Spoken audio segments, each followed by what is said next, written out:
Hi all, good morning and have a great day ahead. So for the past 3 days, we have been looking at how intuition gets formed, how analysis and intuition work together, the importance of having intuition and things like that. We stopped yesterday, so, while we were talking about the brain's remote implicit memory.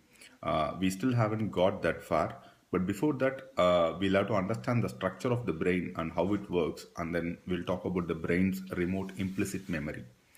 Now, Gopal says that the brain is organized into three parts. So, for example, he says initially when mammals and reptiles were there were two parts of the brain that came one over the other, and then finally, when human beings evolved, there was a final part that you know that came or that got added to the brain. So the way he says that is, he says you take a modest sized cabbage.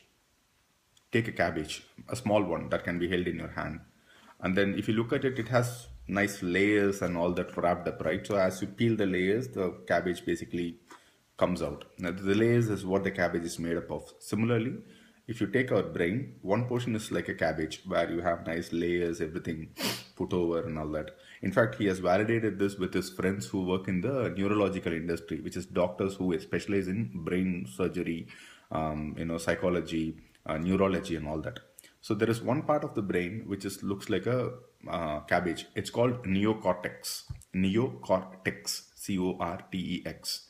And then he's talking about a small sized lemon kind of a part which is lying below the cabbage area. And then that is called as the limbic system. I think I'll read about it. I think that he calls as the limbic system. Yeah, it's called the limbic system.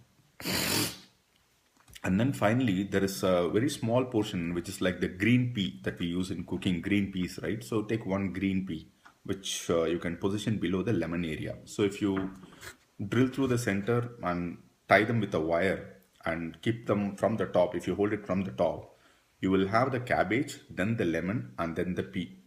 The P area is called as the stem or the cerebellum, technically, right? And this is called as the reptilian brain in general terms. So technical people call it the brain stem or the cerebellum, which is the P area, PEA, P. So what Gopal says is each of these do different things. For example, if you look at the neocortex area or the cabbage area, that is where most of the analytical process happens. So, your thinking, anxiety, worries, how to respond, everything happens in the neocortex part, the cabbage part. And then you have the lemon part where you will have the instinct things. Like when you have a fear, you respond. You have a problem, you want to run away from there. When you have a fire, suddenly you want to run away from there and things like that. And then there is the small p part, which is extremely critical, and that is where the life functions actually exist. For example, when you are running on a treadmill and let's say your heart needs to pump in more blood in order to do your exercise effectively, or you are running fast and you need more that pumped up thing and all that part of it resides in the p area. So the p area is the area where the life functions exist, and if it doesn't work, you're gone. So that's the most critical part. So the p part is present in animals, mammals, everything. And it says that the lemon part also exists in animals and mammals, everything, but the cabbage part exists only in humans. That's the reason you can think, you are able to make analytical decisions, you are able to make too much of thoughts, you are able to create alternative options and things like that. So all of that happens. And similarly, he gives a nice example. He says this cabbage part of the brain is the repository of complex emotions. For example, it can hold multiple and opposite emotions simultaneously. For example, you can love somebody's guts, but you can hate him for his attitude. That's not possible for a dog or any other animal, right? It can either love you or it can hate you, but humans can do both at the same time, and that happens in the cabbage part. So, it is in the cabbage that complex analytical processes are done by human beings, which is thinking in a logical and sequential manner, working out the alternative action options available and choosing the most appropriate one, figuring out what might happen in the future and preparing for it, and so on. So it's very unique to humans. Okay. So he says, if you hold only the lemon and pea parts of a human and pig brain in your hand, you can hardly tell the difference between the two. But when you add the cabbage part, that's exactly where the human brain is formed. Or that's exactly a representation of the human brain. So the cabbage, the lemon, and the pea. Now, how this whole thing works. The three parts are wired up in a complex way, so the electric currents can flow in many ways. From a lay person's perspective, this multiple wiring causes human responses to be of an instinctive or analytical type.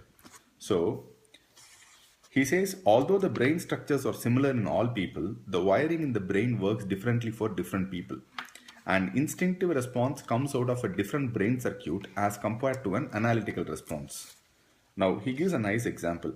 So, he says the analytical type is uniquely human, how to develop options, choose from among them, and act on one thoughtfully. The human brain can receive external stimuli. It can evaluate, analyze multiple angles, and figure out which is the best option. People with a strong data driven mind are interested in the realities and facts that their senses have picked up explicitly. People operating in this mode and with this kind of mind tend to be best with detail. They prefer solid routines and process, they emphasize targets and plans, and they trust authority and experience. This is the mindset that all societies coach their people to develop. So that's one part. Now, the instinctive type includes the survival variety, for example, how to escape danger, or the emotional variety of like or dislike, or the type that comes out of past experiences almost without thinking about it. People with an intuition driven mind are more interested in the possibilities than in the predictions. That they like to listen to what comes from the unconscious, and they emphasize vision and purpose and are less driven by process and routine. It's a very important observation. Um, in a age where we are living in analytics, right? We are talking about predictive analytics today. We are saying a customer bought a trouser which is of, let's say, Levi's jean and so color and so fashion and all that. And now we are saying I will give him 10 options where he will be interested in, which is predictive analytics. Now apply it from the brain point of view. Now, uh, 25 years back or 30 years back or 100 years back, sales did happen then also without analytics. How did it happen? For example, uh, Chevrolet. I think we read it in the winning when we were talking about winning. We read this. I think Jack Welch said somewhere that uh, you know somebody made a gut call in Chevrolet, one of the CEO or somebody who said when most of the car models were getting obsolete and Chevy was in huge trouble, he introduced a completely different model. When I think it is in this part only. I don't know if he mentioned in the first 2 days. When Gopal introduced in intuition, it was not Jack Welch. I'm sorry. When Gopal introduced intuition, he said somebody from Chevy, the CEO or somebody in 1950s or 60s, when the entire marketing data said that you cannot introduce a large car model and it will not fly, he introduced a new model, some model name I forgot. Let me check that. So he said a new model was introduced and went on to become a huge hit and literally saved the life of Chevrolet by making it to a big name in the automobile business. Why would he make that call? If all the predictive analytics, market details, everything says don't do this car, how did this man think? Because you go by intuition, right? So that's what Gopal says here, that people with an intuition driven mind are more interested in the possibilities than in the predictions. So they like to listen to what comes from the unconscious, and they emphasize vision and purpose and are less driven by process and routine. This is illustrated by the different behavior of an animal compared to that of a man in an experimental situation. A squirrel can only receive stimuli and respond without logic or analysis at that point of time. It cannot anticipate a future problem, let alone respond to it. So, if a squirrel runs across a narrow platform towards a food source, it will do so irrespective of whether the platform is at ground level or at a height of 100 feet. It will still run across without a concern about falling off from a height. Human distinctiveness lies in the possession of an analytical brain.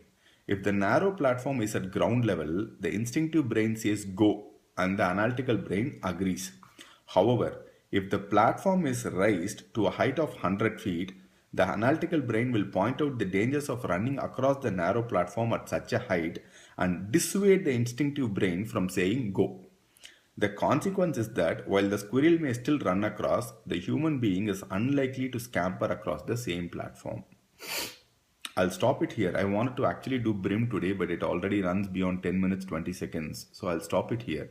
But think about it. I hope you'll be able to make the you'll be able to make it right. I mean you'll be able to infer what I'm saying. So analytics versus intuition. So in it's very interesting. We talk about predictive models building using mathematical models, linear graphs, and everything. We are all the way into analytics. And here's a very nice chapter that says while analytics is important, you have to go by your gut. So that's why you say that gut tells me that I got to do this, and sometimes it works, right? So ultimately, management decisions most of the time, though you are presented with data and things like that, you rely on the intuition. That's why it becomes extremely important. So we will continue to talk about this, and we'll particularly focus on the brain's remote implicit memory.